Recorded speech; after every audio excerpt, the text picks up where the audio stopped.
Okay, now we're going to work on our sleeve. I finished one already. So I assembled it, I hemmed it, I have the little gusset in. So just a couple of notes on how I constructed this. First off, when I finished the edge of my sleeve, I did it by machine. The instructions call for you to do it by hand, which you absolutely can. For me, no one's seeing my sleeve, so I kind of took the shortcut and used a machine. You can do whatever you want, though. It's completely up to you. I also pinked my edges after I had it all. After I assembled the gusset and the sleeve, I just pinked my edges because that was the easiest way for me to finish off my edge. Again, you can do whatever you want, but that just made more sense for me.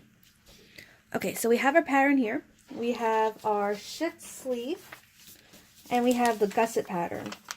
So the gusset pattern is actually going to go upside down here.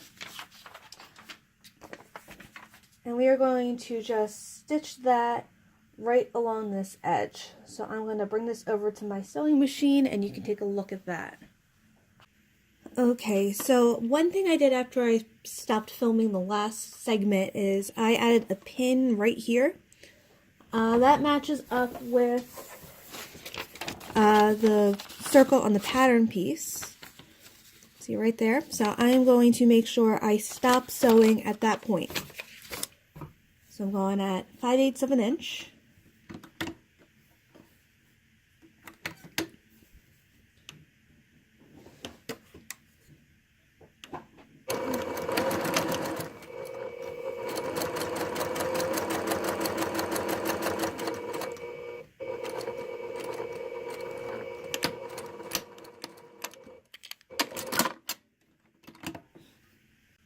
Okay, now we're going to fold this so that we are able to make the gusset line here.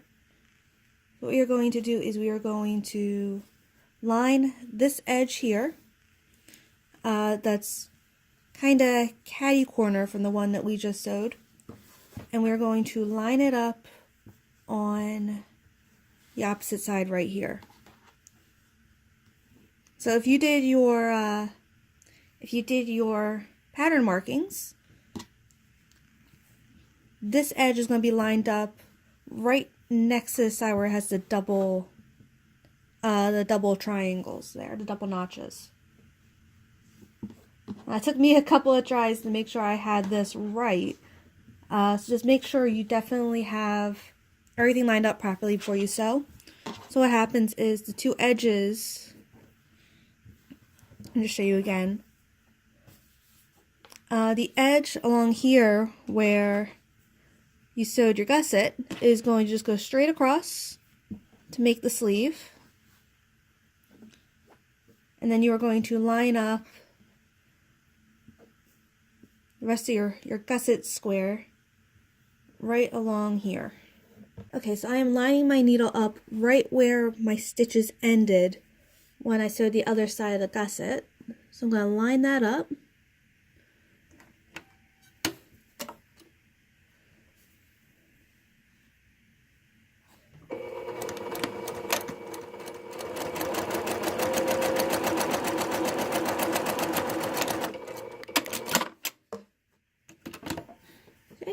And while I'm here, I am going to just kind of fold my gusset down, and I'm going to sew the sleeve right down the edge here.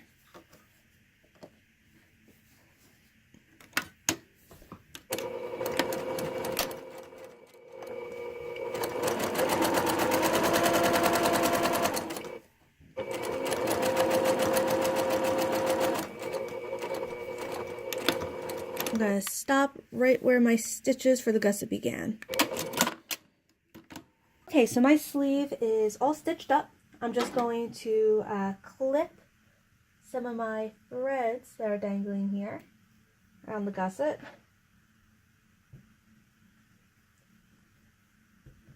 A couple there. Not going to worry about the fraying seam allowance. I'm going to take care of that in a second. Just going to make sure I get all those little trailing threads though. Make life a little bit easier. Okay, so now that's done. I'm going to can see I have my gusset right here. I'm going to fold that in half, just so I have a straight line here. And then I'm going to take my my pinking rotary blade right here, and I'm going to line up my ruler on my cutting board, and I am just going to run my blade right along the edge just to quickly pink them.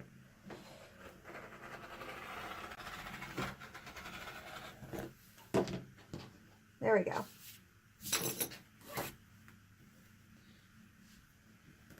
Alright, so the good thing about that is I just pinked all, I guess, 3 edges in one go. So I got 1, 2, and 3. Okay, so we're back at my ironing board, and I'm just going to press this seam flat. Try and do it so the camera can still see it. There we go. And now I'm going to put my sleeve on my sleeve attachment here on my ironing board. And for the main part of the sleeve, I'm going to press this seam open. Now, I didn't give myself a lot of space on this one just because I messed up pinking the edges, but that's okay. So I am just going to ease that open. There we go. And I'm going to press that open, just like that.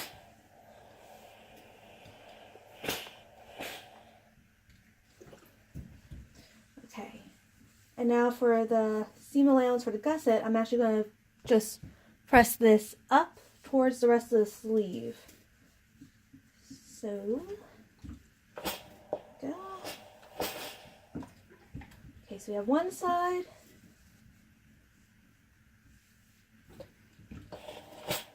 And the other. Okay. So I'm cut this straight thread here. There we go. Okay, and while I'm here, I am actually going to turn over my hem and press that real fast. Now, like I said, I'm doing it by machine. You can do it by hand. You can do a narrower hem than I am. I'm doing a normal sized hem just because, you know, I had to shorten the shift, so I'm pretty sure I had to shorten the sleeves too. That's how height works. So I'm just going to give that a quick press here. And I'm going to turn under twice, just because, again, this is just how I'm finishing off the edges of my sleeves. You can do it however you want. It's up to you. There are no rules. Like, I guess there are rules, but they're not the kind of rules I care about. So I am just going to keep pressing this. I'm going to turn under one more time. And that should get them to a better length for me. Let's see.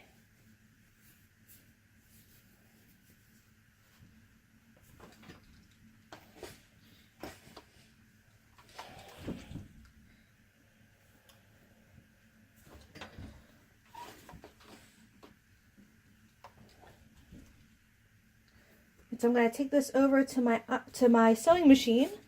I'm just going to stitch it down real fast, and I'll come back over here and I'll press it one more time. But I'm not going to make you watch that because I think you have that part down by now. So I'll be right back with stitching the sleeves onto the shift. Okay, we are already on the last part of construction, so this is just really coming together now. Now, I already put in one of the sleeves just to make sure I was clear on all the instructions. Luckily, it is very straightforward. It's just like putting in any other sleeve. So what we're going to do is we are going to turn the shift itself inside out. We're going to keep the sleeve right side out. And we are just going to match up the notches. Let's see here. Now, I know I said earlier that I don't usually use pins, but setting the sleeves is one of those times where I always use pins. So, I'll just match those notches up. One thing you want to remember is with your seam allowance for your gusset, you want to make sure it is still pointed upward into pretty much towards your shoulder. So I'm actually going to put a pin right in there to remind myself I'm at my sewing machine to make sure it's facing the right direction. There we go. I'm just going to go to the end here.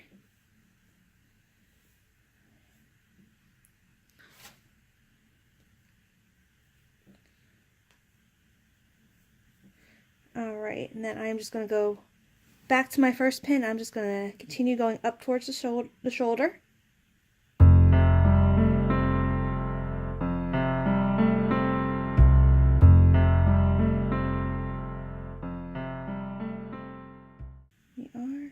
Now, one thing you want to be a little mindful of is right here. I have the little notch where my shift ended here. So you want to be careful and make sure you stitch as close to that as possible. I ended up having to go back when I did the other sleeve and making sure I had that little slit there filled up, just completely stitched down. I probably will have to do it again, but we'll see. Obviously haven't done it yet. Anyway, I'm going to stop talking and get over to my sewing machine so I can make sure I set this sleeve in. Okay, so we're back at the sewing machine. Now what I'm going to do first is I am just going to reinforce this area right here that I kind of warned you about earlier. I'm just going to reinforce that right from the get-go. So I'm going to stick this into my machine. I know I'm going to have about 5/8 of a seam allowance here, so I'm just going to close that up as close as I can to that edge. It's a little finagling, but I think I'm good. Alright, I'm just going to reinforce this area. Okay, so now that's done. I'm going to flip this over because I always like setting my sleeves in from within the armhole. I don't know if that's how it's supposed to be done or if it's possible to do it the other way, but this is what's comfortable for me, so this is the way I'm doing it. So I'm just going to start off where my reinforcement stitches left off. I'm just going to go around here. Again, I'm going to make sure my gusset seam allowance is facing the right direction.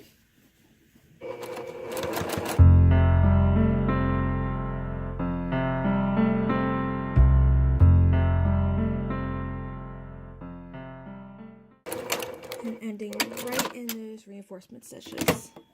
There we are.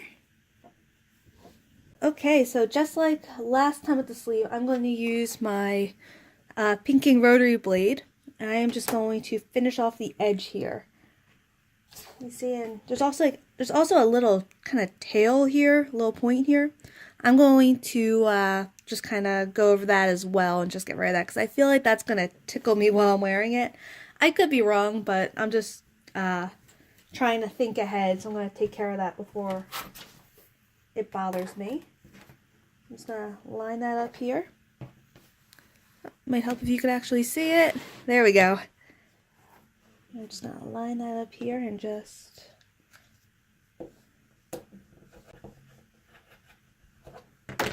There we go. You can tell the blade is new. I haven't quite gotten used to it yet. This is actually the first time I'm using it, this project. So I'm just going to line this up right here again.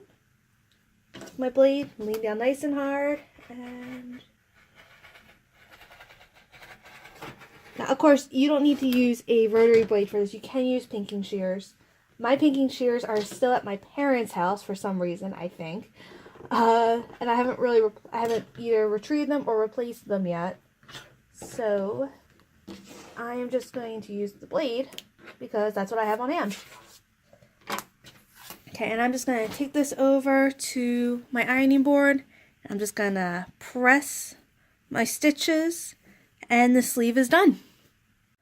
Okay, we are really in the home stretch now. All that's left is to hem our chemise. Hem our shift along the hem.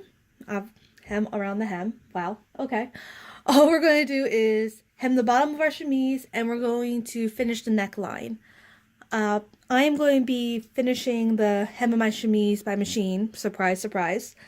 In the instructions, it does call for a narrow hem. You're more than welcome to do that if you want to be accurate, which I applaud you for doing that. I'm just going to do it by machine because the way I see it, if anyone can see the hem of my shift, I'm doing something wrong. So let me see. I'm just going to show you real quickly how I'm going to go about this because I'm not going to film the whole thing. I'm sure you know how to hem something by now. I'm just going to go under a 1/2 inch. I'll use my seam gauge if I need it. So I'm just going to go under a 1/2 inch. I'll use my iron, press that. And I am going to do that just all the way around.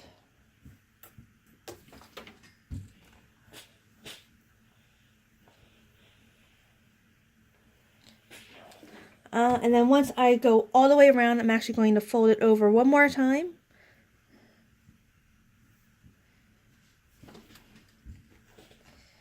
And I will just press that again.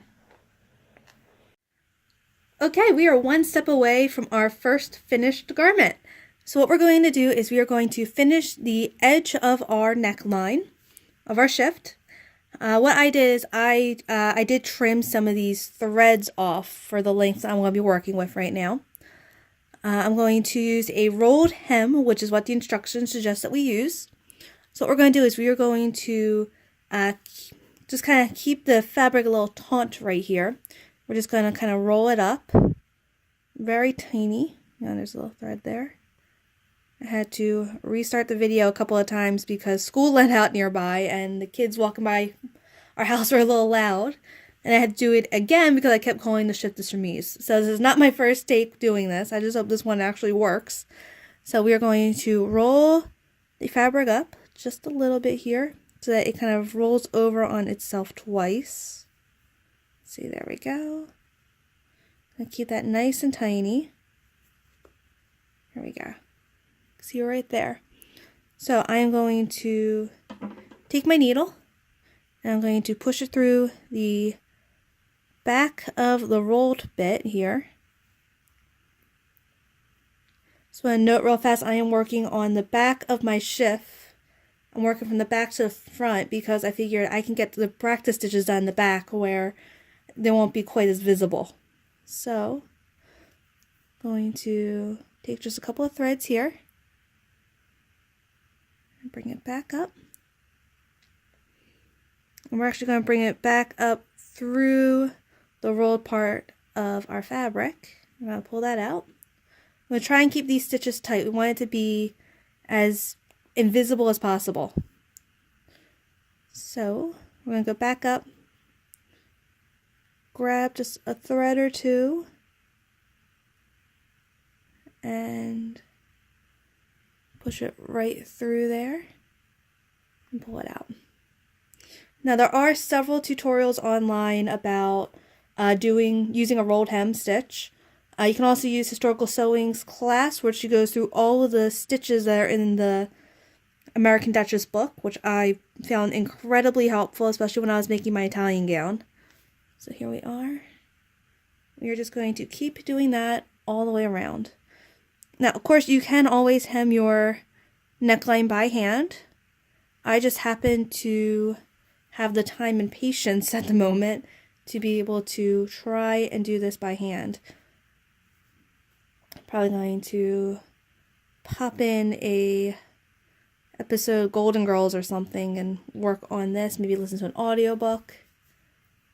So we got a couple of stitches here. I'm sorry I'm using white on white, so you probably can't see what I'm doing all that well. I'm also trying to hand stitch on a camera, which I've actually rarely done before. So here we go. And I'm just going to keep on going all the way around until I get back to the front. So here's my finished shift. I just want to take a couple of looks at the features here. First off, here's my completed neckline. Now I did not iron this when I was done. I did not press it. I just kind of finger pressed it. You can see it has a nice wide neckline to accommodate the various necklines of the gowns. We have the underarm gussets here, which will be very good for giving us full arm mobility. My dress form is a little smaller than I am, but the one I usually use is currently being used for commission, so this one's going to have to do for now. And then we also have down here, we have the finished hem, and we have the side gores, which I think turned out really nice.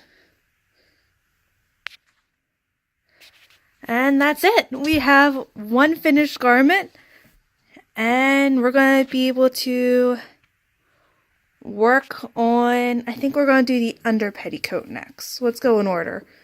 So, hang on, just adjusting here. Alright, so we're going to do the under petticoat next. There is no pattern for that, but I will help you make one. It'll be very simple. It'll be much quicker and much easier than making this. So I will see you next time. Bye!